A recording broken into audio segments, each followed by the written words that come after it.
O Vasco é muito grande para ser pequeno. Esses jogadores que estão chegando no Vasco, esse na realidade não é o Alexandre Matos que está contratando. Porque esses jogadores, na realidade, a metade deles não merece jogar no Vasco. O Vasco, eu já disse várias vezes, se ele não contratar 4 a 5 jogadores para fazer parceria com o Payet, o Vasco corre o risco de ficar na segunda divisão esse ano. Porque esse elenco aí não anda. Eles não têm elenco, eles têm um time médio. Só que o Vasco precisa de jogador para resolver. Que é fácil demais para o 777, já sabe? Ficar na sua, né? Ficam lá na Europa.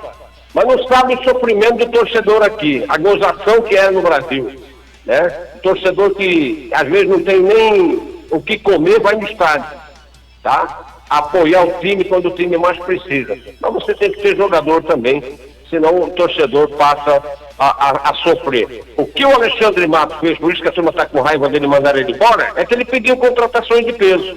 E eles não estão contratando jogadores de peso, né? Agora, é igualzinho, meu caro Daniel, meu caro Gabriel. A propaganda do exaustor Sugar na época, de 1980. O exaustor fica em cima do fogão. Chique demais. Era moda. Fica em cima do fogão, o exaustor. E qual que era a propaganda? Exaustor Sugar é tão importante quanto o fogão. E eu acho que é assim.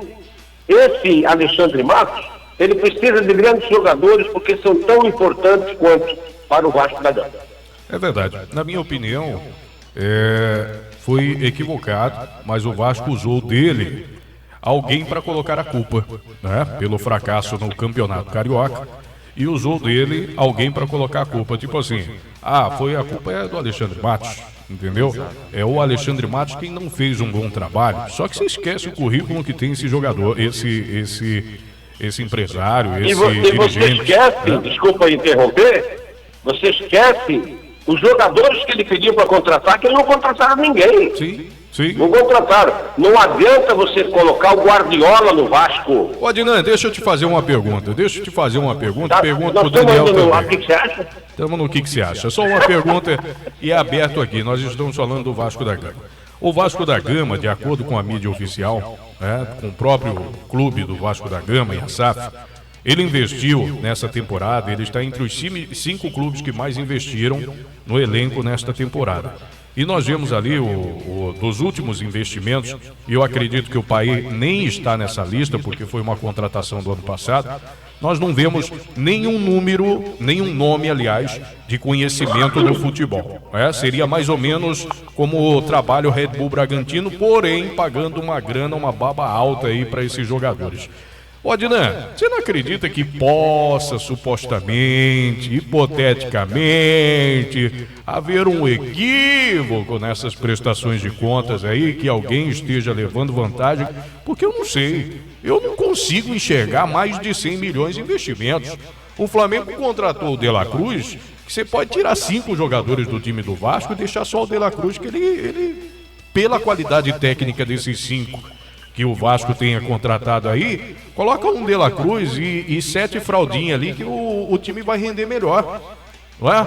E a gente não vê para onde que foi esse recurso, como que está sendo empregado, por que os jogadores contratados têm tanto valor no mercado se não tem nome ainda construído, não entendo. O que acontece é o seguinte... Tem algo obscuro nessas contratações aí, o que acontece é o seguinte, o presidente Juninho, que não vi ele dar uma entrevista. Juninho foi um grande jogador. Pedrinho. Oi? Pedrinho. Você errou de ídolo. Ele foi Juninho é outro jogador. Juninho estava na CBF até pouco. O Pedrinho, ele não deu uma entrevista. Mas só que ele sabe que ele não manda nada. Quem manda é a SAF, tem 70% do Vasco. Só para que você tenha uma ideia, 121 milhões que o Vasco gastou com jogadores médio-baixo para o time do Vasco. Médio-baixo. E o Flamengo foi cirúrgico com 164 milhões para trazer 3 jogadores para fazer uma complementação. Então o Vasco ele precisa contratar qualidade e não quantidade. Né? Essa qualidade que o Vasco precisa, já precisa visualizar o Campeonato Brasileiro da Série A. Precisa contratar 3, 4 jogadores de peso, obrigar a SAF 777 a colocar jogador de peso, para que o torcedor tenha mais tranquilidade para torcer até o final do ano e não ficar naquele desespero desgraçado todo ano. Agora, cai, não cai. Agora vem aquele reagente, né? Aquela contraindicação que tem todo o remédio que você compra.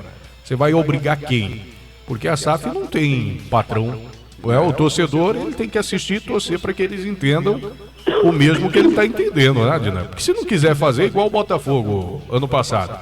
Os torcedores foram lá, queriam a demissão do treinador, que acabou depois provando que era muito bom, né? Levou o Botafogo uma sequência de vitórias, quase deu título ao Botafogo e infelizmente não pôde concluir a temporada.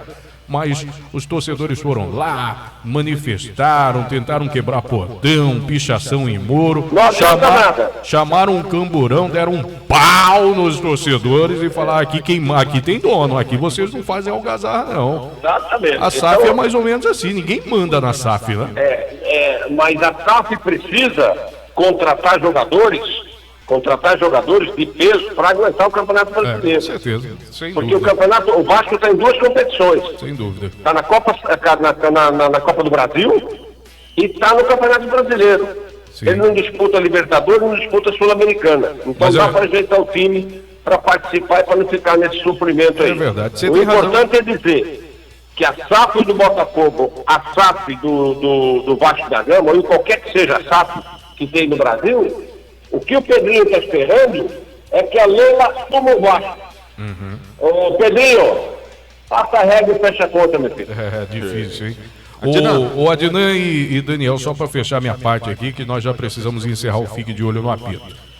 Só para deixar claro assim do que eu quis dizer, que talvez eu não tenha conseguido com as melhores palavras. O que eu quis dizer é o seguinte: quando o clube não é SAF, a torcida bate no peito e fala: o Vasco é nosso, o Botafogo é nosso, o Atlético é nosso, o Santos ou qualquer outro clube brasileiro é nosso, bate no peito, quem manda somos nós, torcedores.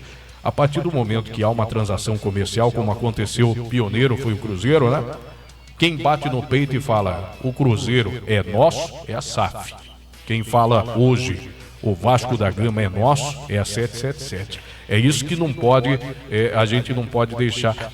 Precisa. Mas se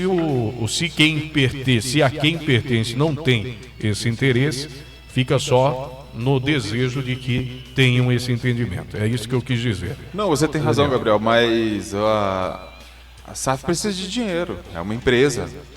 Ela não gosta do Vasco. Ela comprou o Vasco para dar lucro, porque tem um potencial de lucrar ali. Sim. E se ele continuar nessa gestão ruim, o lucro não vem, só vem prejuízo. Porque existem 2 correntes de torcedores vascaínos hoje. Existem as que reclamam do dinheiro gasto nos jogadores que foram gastos, e existem pessoas que estão batendo na demissão do Alexandre Matos, dizendo que o que esse cara sofreu não deu não deu para mostrar o serviço ainda. Porque ele estava reclamando, uma das coisas que se reclama é o seguinte: o Alexandre Matos apresentava 3 jogadores para 777, mandava lá para os Estados Unidos. Certo. A resposta vinha em 16 dias. Certo. E o Alexandre Matos falou: olha, não tem jogador, que espere 16 dias uma resposta. Porque vem outro clube e pega. Um desses casos, eu não lembro o nome do jogador, mas um desses casos foi com o São Paulo. Ele apresentou para o Vasco: olha, tá aqui, vamos comprar. Ficou 16 dias. Nesse meio tempo, São Paulo falou: não, vem, pode vir. É complicado. Adnan.